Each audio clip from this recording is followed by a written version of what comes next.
आज के इस वीडियो से हम सीखने वाले हैं सीएसएस के सारे इंपॉर्टेंट प्रॉपर्टीज जो एक्चुअली मैटर करते हैं। बट इससे पहले कि मैं तुमको सीएसएस के बारे में सिखाऊं, मैं चाहता हूँ कि पहले तुम मेरा HTML वाला वीडियो देख कर आओ, जो कि तुमको ऊपर आई बटन में मिल जाएगा। उस वीडियो में मैंने तुमको HTML के सारे इंपॉर्टेंट कॉन्सेप्ट्स और कैसे AI को तुमको यूज़ में लेना है एज अ डेवलपर, ताकि तुम जल्द से जल्द वेबसाइट बनाना शुरू कर सको, वो मैंने तुमको उस वाले वीडियो में बताया है। और इस पॉइंट से मैं जूम करके चल रहा हूँ कि तुम मेरा HTML वाला वीडियो देख कर आए हो या तुमको पहले से ही HTML का थोड़ा बहुत नॉलेज है। तो चलो अब शुरू करते हैं हमारे आज के इस वीडियो के टॉपिक से। What is CSS? तो CSS क्या है? CSS है एक language that is used to style web pages. मतलब कि CSS एक ऐसा लैंग्वेज है जिसकी मदद से हम हमारी वेबसाइट को स्टाइल करते हैं। And this CSS stands for Cascading Style Sheets। ठीक है, एंड आई बेट तुमने अभी तक जितने भी सारे CSS के ट्यूटोरियल देखा है उससे तुमको क्लियर नहीं हुआ होगा कि ये कैस्केडिंग क्या चीज़ है। ये चीज़ अभी समझ लो कि कैस्केडिंग का मतलब है एक एल्गोरिदम जो डिसाइड करता है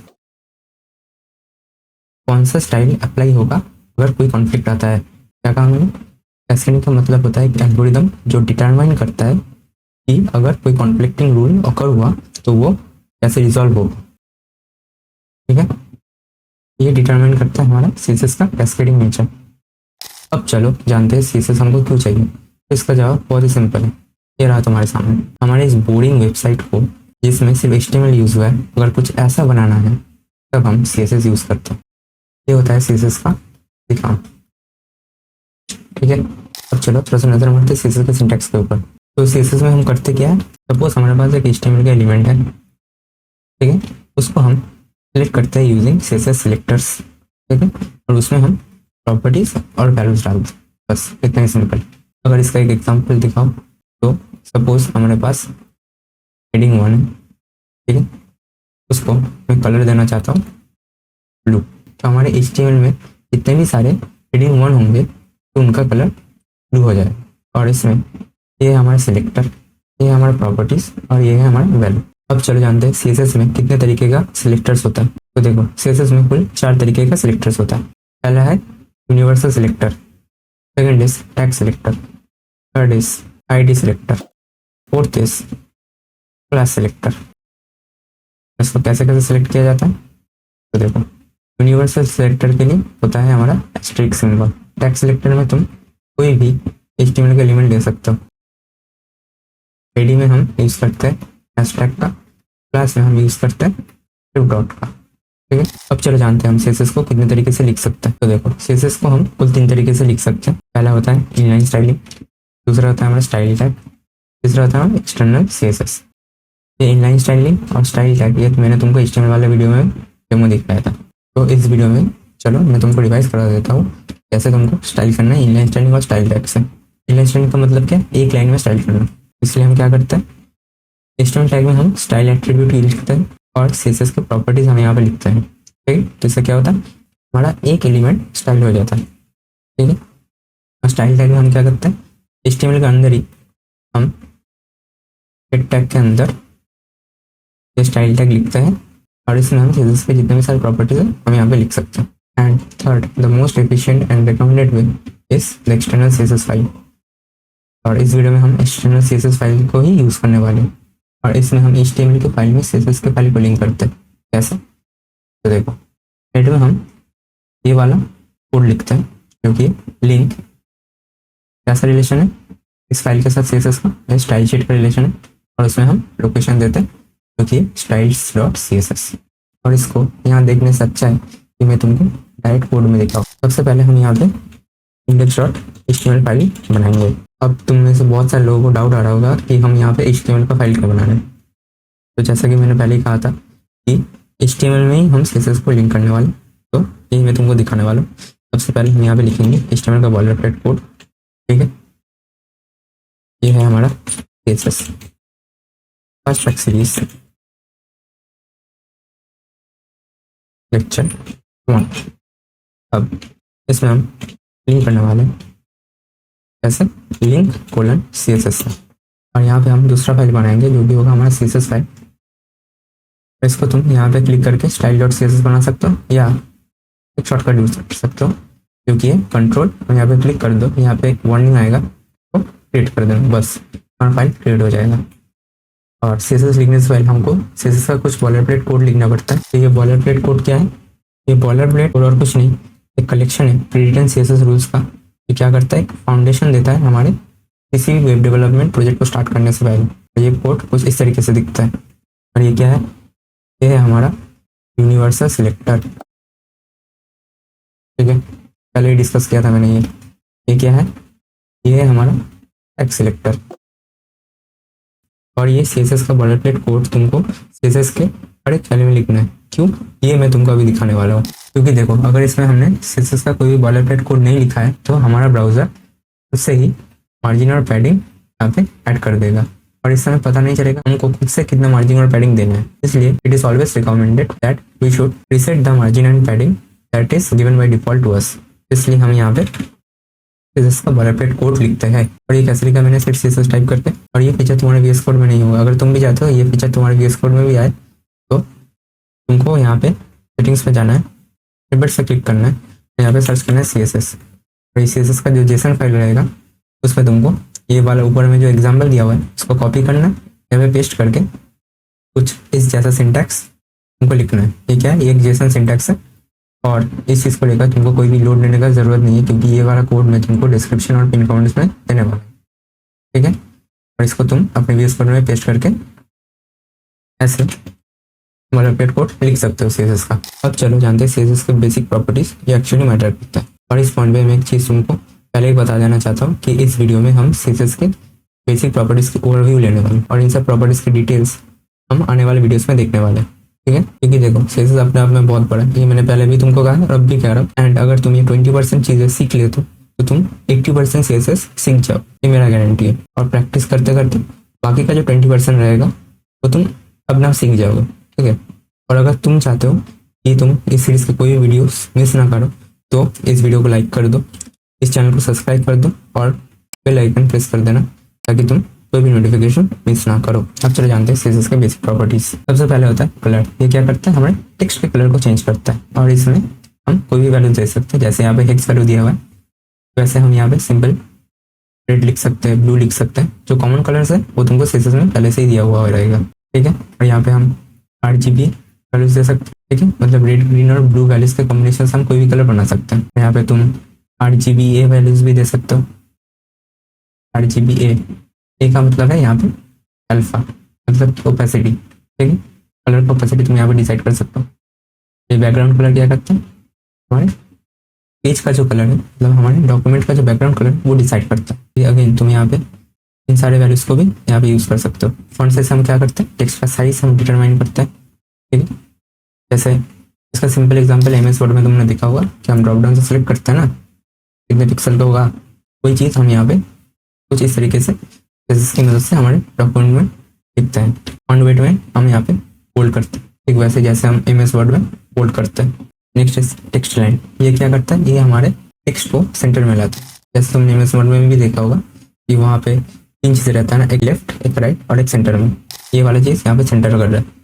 ऐसे टेक्स्ट लाइन करके हम टेक्स्ट को सेंटर में ला सकते हैं। लाइन हाइट मतलब दो सेंटेंसेस के बीच में कितना डिस्टेंस रहे, कितना गैप रहे, ये डिटरमाइन करता है हमारा लाइन हाइट। तो बाद आता है हमारा स्पेसिंग। स्पेसिंग हमारा डिटरमाइन करता है, सपोज ये हमारा जो बॉक्स है, ठीक है, ये जो डिस्टेंस है इसको हम कहते हैं मार्जिन, और इस बॉक्स के अंदर का जो स्पेस है हम कहते हैं पैडिंग। इसके बाद कुछ बेसिक प्रॉपर्टीज आते हैं जैसे बॉर्डर रेडियस और बॉक्स शेडो। बॉर्डर में क्या करते हैं? ये जो हम बॉर्डर देख रहे हो इसको हम कहते हैं बॉर्डर रेडियस, मतलब ये वाला कॉर्नर का चीज़ कितना राउंडेड चाहिए वो हम बॉर्डर रेडियस से डिटरमाइन करते हैं। और बॉक्स शेडो मतलब यहाँ पे हम शेडो सेट करते हैं।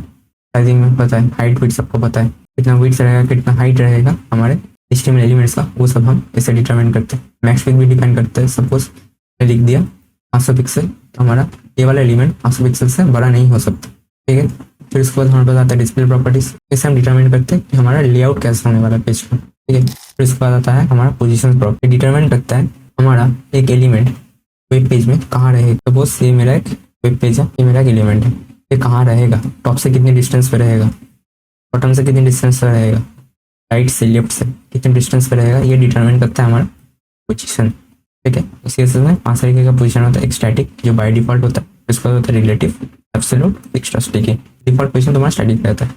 तो आता है हमारा रिलेटिव। रिलेटिव मतलब इसके रिस्पेक्ट में हो रहा है, तो ये वाला चीज हमारे डॉक्यूमेंट के रिस्पेक्ट में हो रहा है, तो इसका पोजीशन समझ लो रिलेटिव है। एब्सोल्यूट, एब्सोल्यूट मतलब इस चीज का हम एब्सोल्यूट करते हैं तो वो उठ जाता है, मतलब वो 3D स्पेस में एंटर कर जाता है। तुम ऐसा समझो, 3D स्पेस में एंटर करता है तो वो इस चीज से बाहर जा सकता है, इस बाउंड्री से। और अगर हम नहीं चाहते कि हमारा एलिमेंट स्पेस से बाहर जाए तो हम यूज करते हैं यहाँ पे पोजीशन रिलेटिव का। ठीक है, फिक्स हमारा व्यू पोर्ट के हिसाब से फिक्स करता है। जब हम हमारे पेसेस फुल करते हैं तो वो वहाँ पे एक ही जगह फिक्स हो जाता है।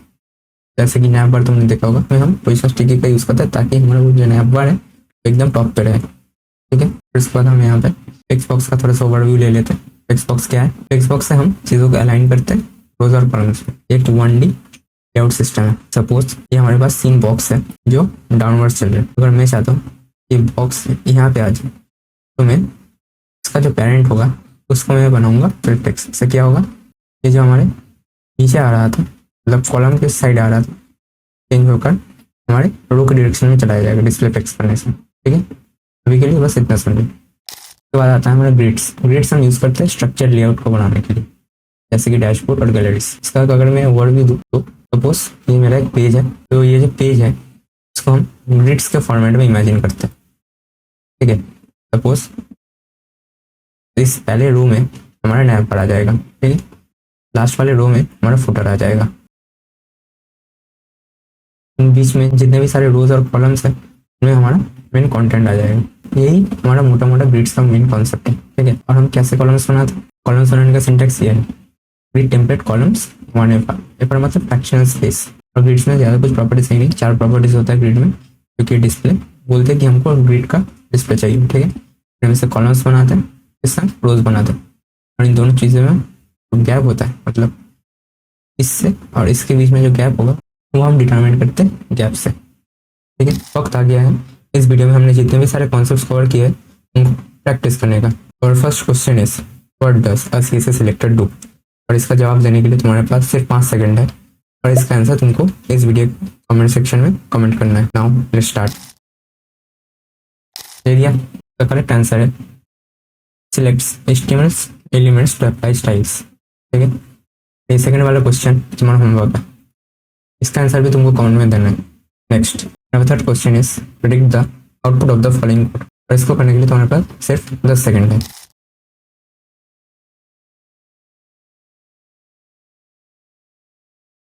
आंसर तो तुमने कमेंट में लिख दिया होगा।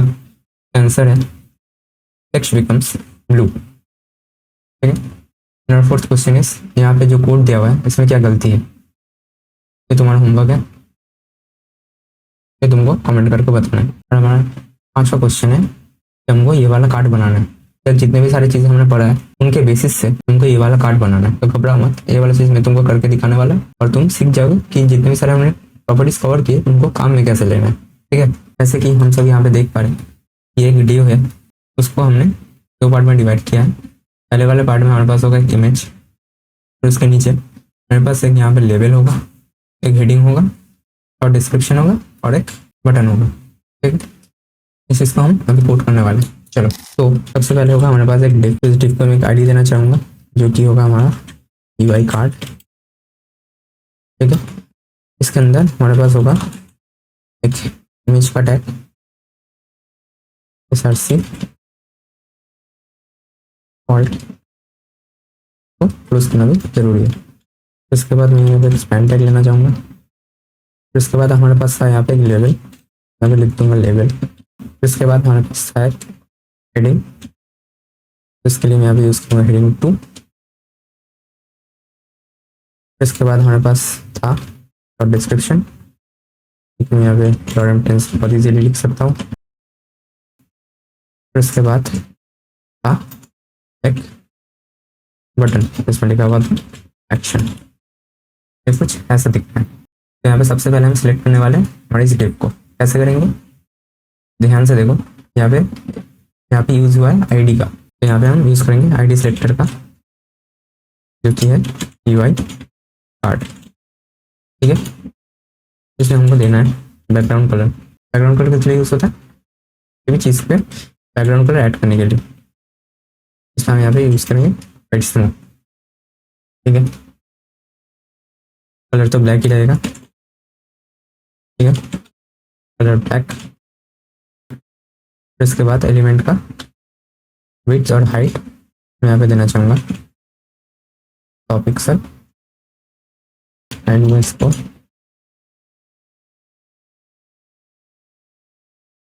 पिक्सल कर लेते हैं। इसके भी ये जो कॉर्नर्स दिख रहा है तो ये थोड़ा सा शार्प दिख रहा है, इसको हमको करना है थोड़ा सा कर्व। हम यहाँ पे यूज़ करेंगे बॉर्डर रेडियस का 25 पिक्सल। यहाँ पे हमको ये अच्छा सा कर्व वाला चीज़ मिल जाएगी। तो यहाँ पे हम RGB वैल्यू यूज़ करने वाले हैं ताकि हम अपने मर्जी के कलर ले पाए। मैं ये वाला कलर यहाँ पे यूज़ करने वाला हूँ। ठीक है, तो यहाँ पे जल्दी से इमेज सर्च करके ले आते हैं splash.com से। तो बस मैं यहाँ पे ये वाला इमेज डालना चाहता हूँ, तो एक ऑल्ट से दूंगा आर इमेज और इसको भी एक ID जरूर दूंगा कार्ड इमेज। ठीक है, मैं यहाँ पे इसको सिलेक्ट करूँगा कार्ड इमेज से। इसको एक इमेज को भी हाइट और विड्थ देना चाहूँगा। हाइट होगा इसका 100 पिक्सल, विड्थ भी इसका। ठीक है, एक चीज़ यहाँ पे ध्यान देने वाला है कि चीज़ में हमको ट्रायल एंड एरर करना पड़ेगा उस एग्जैक्ट चीज़ को बनाने के लिए। तो यहाँ पे मैं विड्थ बढ़ाऊँगा 800, हाइट को भी मैं थोड़ा सा बढ़ाऊँगा 300 कर देते, 300 से ज़्यादा बड़ा हो जाएगा 250। ठीक है, बढ़िया। तभी मैं बॉर्डर रेडियस को सेट करना चाहूँगा सपोज 15 पिक्सल। ठीक है, और अभी मैं चाहता हूँ कि इस कार्ड में जितने भी सारे एलिमेंट्स हैं वो थोड़ा सा इस बॉक्स से दूरी बना ले, मतलब कि इस बॉक्स थोड़ा अंदर आ जाए। तो मैं इसलिए यहाँ पे यूज़ करूँगा पैडिंग का। सपोज पैडिंग ले लो, बहुत ज़्यादा हो जाएगा 5 पिक्सल, सपोज 25 पिक्सल दे दिया। चलो 30 पिक्सल दे दिया, तो उसको विड्थ को थोड़ा सा बढ़ा लो। ठीक है, यहाँ पे मैं थोड़ा मार्जिन देना चाहूँगा ताकि ये हमारे मेन पेज से थोड़ा सा दूरी बना ले। बहुत बढ़िया। फिर हम स्टाइल करेंगे लेबल को। तो लेबल में हमारे पास है एक स्पैन, तो भी मैं एक ID दे दूंगा लेबल करके, इसको कार्ड लेवल करते हैं। कार्ड लेवल में भी हम अभी यूज़ करेंगे बैकग्राउंड कलर ग्रे, ग्रे से थोड़ा सा लाइटर टोन लेंगे। ऐसा रखेंगे।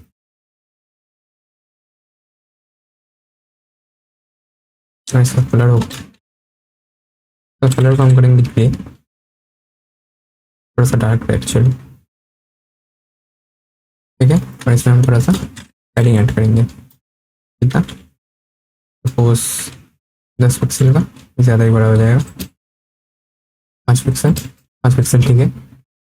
मैं चाहता हूँ कि ये वाला चीज़ इमेज से थोड़ा सा दूरी बना लें, तो मैं यहाँ पे इमेज में यूज़ करूँगा मार्जिन बॉटम 10 पिक्सल का, यहाँ से दूरी बना लिया। ठीक है, इसको भी मैं थोड़ा सा बॉर्डर को कर्व करना चाहूँगा।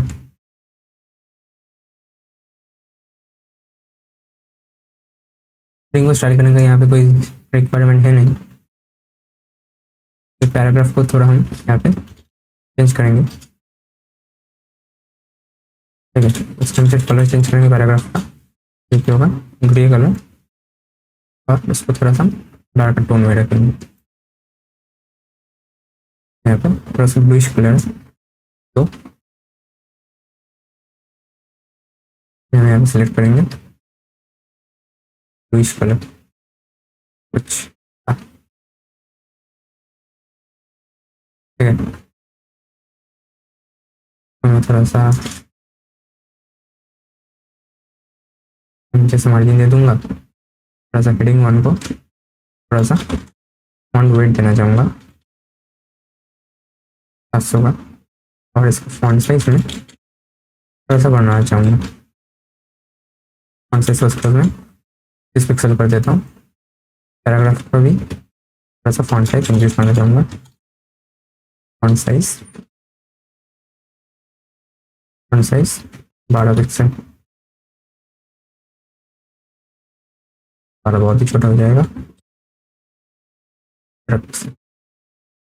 ठीक है, अब बारी है इस बटन को थोड़ा सा सेंटर में लाने का।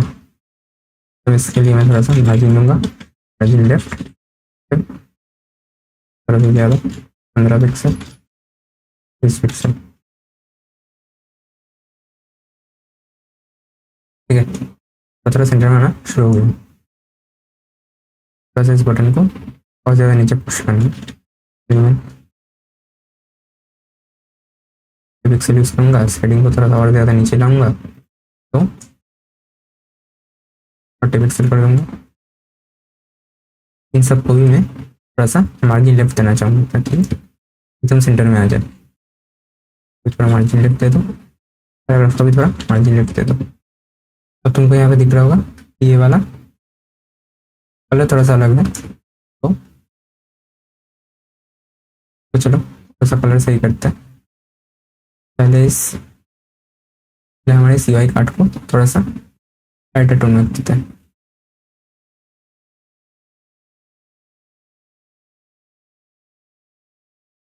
ठीक है, अब इसमें कार्ड में हम थोड़ा सा शैडो ऐड करेंगे। शैडो पिक्सल, जैसे कि तुम यहाँ पर देख पा रहे हो इसका फॉन्ट अलग है। इसका फॉन्ट चेंज करने के लिए इसका जो यूनिवर्सल सेक्टर है उसमें हम फॉन्ट फैमिली को सेट कर देंगे। इंटर एरियल, ऐसा ये जो चीज़ है ये हमारे लेफ्ट टू राइट रिजल्व होता है। तो ये वाला जो कार्ड लेवल है तो मैं थोड़ा सा लाइटर करना चाहूँ। अब ये कुछ इस जैसा दिख रहा है। ये था हमारा एक छोटा सा प्रोजेक्ट जिसमें हमने बहुत सारी सीजर्स की प्रॉपर्टीज हमने यहाँ पे यूज़ किया है। हाँ डेफिनेटली इसमें मैंने बहुत सारी प्रॉपर्टीज स्किप की है जिसको मैं तुमको आने वाले वीडियोस में दिखाने वाला हूँ। ठीक है, और अब तुम्हारा होमवर्क ये है कि इस कार्ड को तुमको बनाना है। ये जो कार्ड तुमको दिख रहा है इंस्टाग्राम का पोस्ट का कार्ड है, ये इंस्टाग्राम का पोस्ट का कार्ड ये तुमको बनाना है खुद से। जितनी भी सारी चीज़ें हमने इस वीडियो में कवर किया उसकी मदद से तुमको ये वाला कार्ड डिज़ाइन करना है। So that's it for the video. अगर तुमको इस वीडियो से कुछ सीखने को मिला तो इस वीडियो को लाइक कर दो, इस चैनल को सब्सक्राइब कर लो और अपने किसी एक दोस्त के साथ इस वीडियो को शेयर ज़रूर करना। And I will see you in the next video.